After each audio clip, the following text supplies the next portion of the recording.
नमस्कार। गोविंद पारिक के 80 पेज के सीरीज में आज हम लोग बात करने वाले पेज नंबर 61 की बात करेंगे। तो यहाँ पर सबसे पहले देखेंगे विभिन्न भग्नों के सामान्य लक्षण। भग्न क्या होता है ये जानना जरूरी होता है। भग्न क्या है? तो भग्न का मतलब होता है, सिंपली अगर हम लोग देखें आयुर्वेदिक भाषा में तो इसको हम लोग फ्रैक्चर कहते हैं, है ना। भग्न मतलब होता है फ्रैक्चर से कोरिलेट करते हैं, फ्रैक्चर डिसलोकेशन होता है जो कि मॉडर्न में होता है।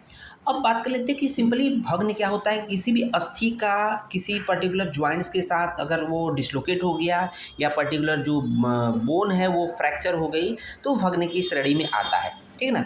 अब देखिए भग्न दो भेद है। आयुर्वेद में भग्न के दो प्रकार बताए गए हैं। कौन कौन से? संधि मुक्त और कांड भग्न। यहाँ पर संधि मुक्त की संख्या 6 बताई गई है, कांड भग्न की संख्या 12 बताई गई है। अब ये संधि भग्न जो होता है वो आपका डिसलोकेशन होता है, जबकि संधि भग्न क्या संधि मुक्त है जिसको डिसलोकेशन कहते हैं, और जो कांड भग्न होता है उसको फ्रैक्चर कहते हैं। यहाँ पर एक बात ध्यान देने वाली बात है कि मैक्सिमम केसेस में इनकी संख्या ही पूछ जाती है कि संधि मुक्त की संख्या कितनी है और कांड भग्न की संख्या कितनी होती है। तो यहाँ पर हम लोग को डिफ्रेंशिएट करना है कि कैसे याद करेंगे किसकी संख्या 6 है किसकी संख्या 12 होती है, ठीक है ना। तो देखेंगे जो कांड होती हैं लगभग लगभग कांड हर किसी के लाइफ में कहीं ना कहीं एक पार्ट होता है, और कांड हमेशा बड़े बड़े होते हैं। कांड कोई छोटा मोटा नहीं होता, कांड हमेशा बड़े बड़े होते हैं, इसलिए कांड भग्न की संख्या 12 होगी, संधि भग्न संख्या संधि मुक्त की संख्या 6 होगी। याद हो गया, ठीक है ना। तो यहाँ पर देखेंगे अब संधि जो मुक्त है इसकी संख्या 6 है, तो उसको उसका ट्रिक क्या है, कौन कौन से 6 है? यूवी विया अति, यूवी विया अति। तो देखेंगे यू फॉर उत्कृष्ट हो जाएगा, वी फॉर जाएगा विश्लिष्ट हो जाएगा, वी एक वी हो जाएगा विवर्तित हो जाएगा, आ फॉर जाएगा अवच्छित हो जाएगा, अति अ फॉर जाएगा अति क्षिप्त हो जाएगा, ती फॉर जाएगा तिर्यक। तो इस तरह से याद होगा यूवी भी या अति। उसी तरह से जो कांड भग्न होता है संख्या 12 होती है, इसको ट्रिक क्या है? का पिया काम अब छिपा से, का पिया काम अब छिपा से। जैसे ना कोई पत्नी अपने पति को करेगी, कोई भी काम करिए तो छिपा करिए, नहीं लोग जान जाएंगे, है ना।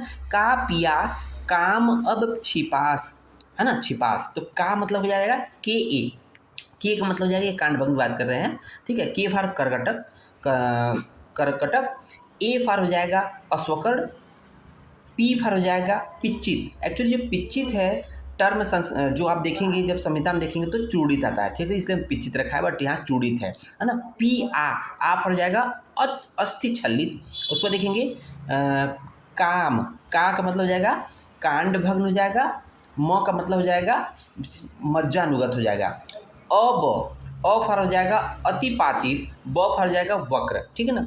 छी पास, छी पास, छी फार हो जाएगा छिन्न, पा फार हो जाएगा पाटित, और स फार पर स्फुटित हो जाएगा। अब इसके बाद एक एक भग्न के लक्षण देखेंगे। तो सबसे पहले हम लोग संधि मुक्त की संख्या जो 6 होती है इसको डिसलोकेशन कहते हैं। एक एक करके हम लोग लक्षण देखेंगे। पहला है उत्पिष्ट। उत्पिष्ट के लक्षण क्या है? दोनों पार्श्वों पर शोथ एवं पीड़ा होती है। दोनों पार्श्व मतलब दोनों किनारों पर जो शोथ और पीड़ा होती है, साथ ही साथ रात्रि में विशेष वेदना होती है। तो इसको याद कैसे करेंगे? उ से उत्पिष्ट, दोनों को मतलब उभय। तो उभय ध्यान दीजिएगा, उभय, उभय का मतलब दोनों। उ से उत्पिष्ट, उ से उभय, दोनों पार्श्वों में शोथ और पीड़ा होती है, याद रहेगा। और साथ ही साथ देखेंगे रात्रि में विशेष वेदना होती है, वेरी वेरी इंपॉर्टेंट है, याद रहेगा। दूसरे देखेंगे विश्लिष्ट। विश्लिष्ट हो जाए अल्पशोफ सतत वेदना, अल्पशोफ और सतत वेदना, मतलब शोफ अल्प रहेगा लेकिन वेदना लगातार होता रहेगा। इससे पहले उत्कृष्ट में रात्रि में विशेष वेदना हो रही थी, विश्लिष्ट में क्या हो रहा था? लगातार वेदना हो रही है, विक्रिय, वह टर्म आता है विक्रिय। तो जाएगा देखिए विक्री मतलब सतत वेदना होता है, वी फार हो जाएगा विश्लिष्ट, वी फार हो जाएगा विक्री मतलब सतत वेदना हो जाएगा, ठीक है ना। तीसरा है विवर्तित। विवर्तित का मतलब क्या होता है? विषमांगता एवं वेदना, विषमांगता एवं वेदना हो जाएगा। वो देखेंगे अवक्षिप्त। अवक्षिप्त में क्या है? संधि विश्लेष हो जाएगा एवं तीव्र पीड़ा होगी, ठीक है ना। तो यहाँ पर डिसलोकेशन हो रहा है, साथ ही साथ तीव्र पीड़ा होती है। देखेंगे अतिक्षिप्त में क्या हो जाएगा? दोनों संधियों का दूर दूर हो जाना, जिसमें क्या बोला? अतिक्रांत वेदना। दोनों संधियाँ जो भी दोनों ज्वाइंट्स अलग अलग हो जाएंगे, और अतिक्रांत वेदना टर्म आया है। देखेंगे उत्कृष्ट में जो है रात्रि में विशेष वेदना हो रही थी, विश्लिष्ट में जो है सतत वेदना हो रही थी, और अति क्षिप्त में हम लोग अतिक्रांत वेदना देख रहे हैं, ठीक है ना।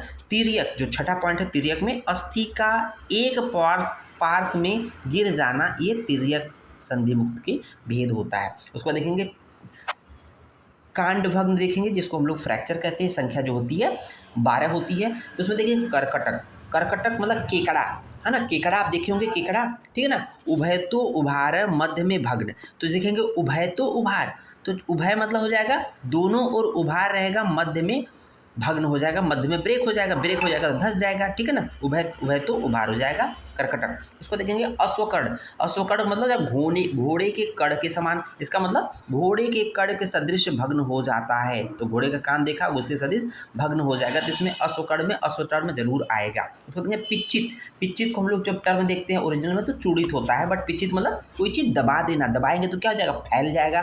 तो देखेंगे पृथु, पृथु मतलब चिपटा एवं अधिक शोभ, किसी चीज़ को बहुत ज़्यादा देखते हैं कि अगर बहुत कम प्रेस कर देंगे, भारी भरकम अगर पत्थर का टुकड़ा अगर पैर पे गिर जाए तो मतलब कुचल जाता है, मतलब पृथु मतलब चिपटा हो जाएगा, साथ ही साथ उसमें बहुत ज़्यादा स्वेलिंग हो जाएगी। और अधिक शोफ होगा, उसी को क्या कर दिया, अल्प शोफ, अल्प शोफ मतलब शोफ अल्प नहीं है, मतलब बहुत ज़्यादा है ना, अधिक शोफ, अल्प मतलब बहुत ज़्यादा है। उसको देखेंगे अस्थि छल्लित, अस्थि छल्लित में एक तरफ से ऊंचा और एक तरफ से नीचा, तो इस तरह से आते रहेंगे। अस्थि छल्लित में एक छल्ला ऊपर एक छल्ला नीचे, तो ये कह रहा है एक तरफ से ऊंचा एक तरफ से नीचा, ठीक है। तो देखिए कांड भग्न, कांड भग्न में क्या है, हिलाने पर क्या होगा, प्रकंपमान अर्थात कंपन करता है, उसको अगर हिलाएंगे तो कंपन होने लगता है।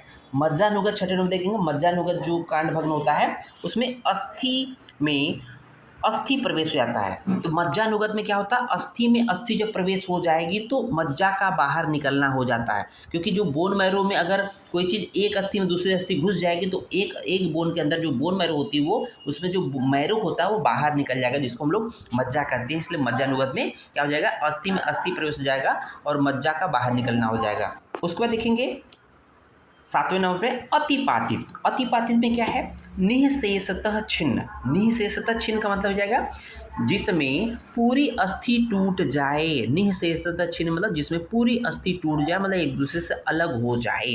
उसको देखेंगे 8वें नंबर पे वक्र, वक्र में क्या है कि आभुग्न मुख मगर अमुक्त, इसका मतलब मुड़ जाए पर टूटे नहीं, ठीक है ना। तो वक्र क्या है, वक्र मतलब हो जाता है कि वक्र का मतलब ही होता है कि कोई चीज़ टेढ़ा हो जाए, टेढ़ा होने का मतलब होता है कि इसमें हड्डी टूटती नहीं है बट टेढ़ी हो जाती है, ठीक है ना, मुड़ जाती है। 9वें नंबर देखेंगे छिन्न, एक तरफ से जुड़ा हुआ मगर दूसरी तरफ से पूर्णतः छिन्न होता है, ध्यान दीजिएगा, छिन्न का मतलब एक तरफ से जुड़ा रहेगा दूसरी तरफ से पूर्णतः अलग हो जाएगा, छिन्न हो जाएगा।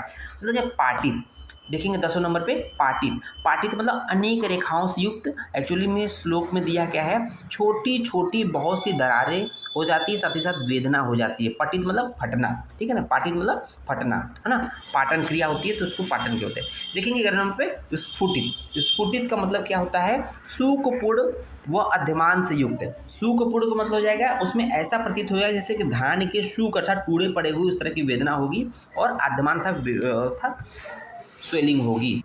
उसको देखेंगे भग्न बंधन काल, जो कि वेरी वेरी इंपॉर्टेंट है आपके एग्जाम के पॉइंट ऑफ व्यू से, चाहे यूजी की बात करें चाहे कोई भी कॉम्पिटिटिव एग्जाम की बात करते हैं। तो यहाँ देखेंगे जब कभी फ्रैक्चर होता है तो उसमें जो बैंडेज करते हैं, बंधन लगाते हैं, कितने दिनों पर लगाते हैं, है ना, कितने दिनों पर लगाते हैं। तो यहाँ पर देखेंगे सौम्य ऋतु में, सौम्य ऋतु का मतलब होता है कि जो शीत की ऋतु होती है, ठंड वाले दिनों में क्या होता है उसमें देखते हैं लंबे लंबे समय तक आप पट्टी बांधे रहते हैं, कोई पकता नहीं है, ठीक है ना। सौम्य ऋतु में अर्थात शिशिर और हेमंत में देखा जाए 7-7 दिनों पर मतलब पट्टी करते हैं, इसका मतलब 7-7 दिन लगातार रहेगा। उसको देखें साधारण ऋतु, साधारण ऋतु वो ऋतु होती है न बहुत ज़्यादा गर्मी न बहुत ज़्यादा ठंडी होती है, मतलब कॉमन ऋतु होती है, इसमें 5-5 दिनों पर होती है। और आग्नेय ऋतु मतलब बहुत ज़्यादा गर्मी वाली ऋतु होती है, उसमें 3-3 दिनों पर बंधन करते हैं, है ना, 3-3 दिनों पर मतलब पट्टी बैंडेज करते हैं। उसके बाद देखेंगे एक पॉइंट और दिया हुआ है कि प्रथम वय शिशिर ऋतु का जो भग्न होता है सुख साध्य होता है। प्रथम वय मतलब जैसे बाल्यावस्था, बहुत छोटे बच्चे होते हैं, साथ ही साथ शिशु ऋतु ठंड की ऋतु में जो भग्न होता है वो सुख साध्य होता है, बहुत आसानी से भर जाता है ना, जुड़ जाती है हड्डियाँ। उसको देखेंगे कुछ पॉइंट दिया है कि चूड़ित, जिसको हम लोगों ने पिच्चित टर्म दिया था, श्लोक में पिच्चित आता है, चूड़ित अर्थात पिच्चित, छिन्न, अतिपातित और मज्जानुगत जो भग्न होता है वो कृच्छ साध्य माने गए हैं। ध्यान दीजिएगा कृच्छ साध्य कौन कौन से हैं, चूड़ित, छिन्न, अतिपातित और मज्जानुगत भग्न होती हैं। सो देखिए श्लीपद में शिरावेद, श्लीपद में शिरावेद की बात कर रहे हैं। इसका मतलब क्या है कि श्लीपद है ना, इसमें शिरावेद की कैसे करते हैं, क्या है तो देखेंगे, वातज श्लीपद होता है, पित्तज होता है, कफज होता है, ठीक है ना। तो वातज श्लीपद में गुल्फ, गुल्फ है ना के 4 अंगुल ऊपर करते हैं, ठीक है ना। जो शिरावेद करेंगे वातज श्लीपद में गुल्फ संधि के 4 अंगुल ऊपर करेंगे, तो वात हमेशा ऊपर जाता है, इसलिए 4 अंगुल गुल्फ के ऊपर रहेगा। पैतृक श्लीपद में गुल्फ के नीचे शिरावेद करते हैं, क्योंकि पित्त थोड़ा सा कहते हैं ना लिक्विड नेचर का है, तो हमेशा भारी रहता है, नीचे रहता है, इसलिए गुल्फ ज्वाइंट के नीचे करेंगे। और कफज श्लीपद में अंगूठे की प्रसिद्ध शिरा का शिरावेद करते हैं, ठीक है ना, ध्यान दीजिएगा। उसको देखेंगे कि यहाँ पर कुछ दिया है सन्निपातिक, यहाँ पर जितने भी डिजीज दिए हैं उनके सन्निपातिक भेद नहीं होती हैं। तो कौन कौन से हैं, ग्रंथि, वृद्धि, अर्बुद, अधिमंत, अभिष्यंद और प्रवाहिका, इनके सन्निपातिक भेद नहीं होते हैं। ध्यान दीजिएगा, ये कुछ इंपॉर्टेंट है, ऑप्शन में पूछे जाते हैं। उसको देखेंगे, सन्निपातिक ग्रहणी होती है मगर सन्निपातिक प्रवाहिका नहीं होती, इसलिए प्रवाहिका में सन्निपातिक भेद नहीं बताया गया है।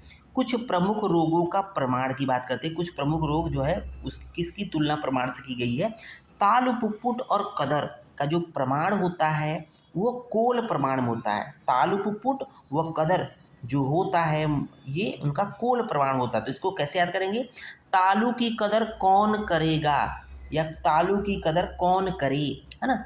तालु मतलब तालु पुप्पुट, कदर मतलब कदर डिजीज जाएगा, कौन मतलब कोल, कोल प्रमाण, तालु पुप्पुट और कदर जो का प्रमाण कोल प्रमाण होता है। कंठशालुक, एक बीमारी है कंठशालुक गले की है, जिसमें कोल अस्थि प्रमाण की होती है। कोल प्रमाण की नहीं है, कोल अस्थि मतलब कोल का मतलब होता है बेर होता है उसकी गुठली, अस्थि मतलब गुठली के प्रमाण की होती है कंठशालुक में।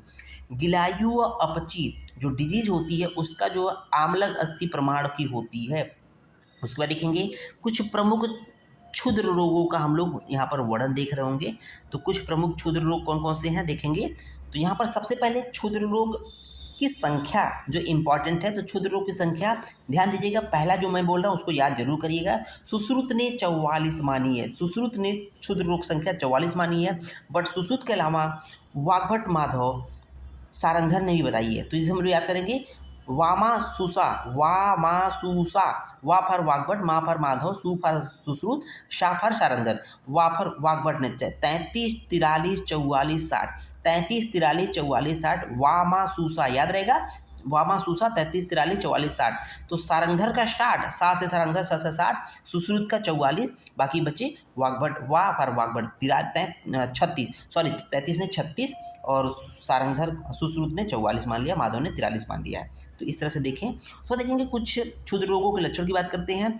बाला नाम जो होती है वो लक्षण जो है अजगल्लिका मिलता है। तो कैसे याद करेंगे कि वात कफज व्याधि होती है, गली में बालक टहलते हैं, गली में वैसे बालक टहलते हैं, गली मतलब अजगल्लिका बालक टहलते हैं, मतलब बाला नाम हो जाएगा।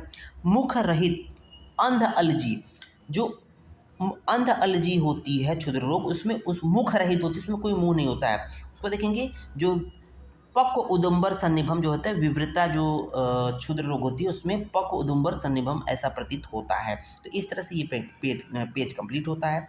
धन्यवाद।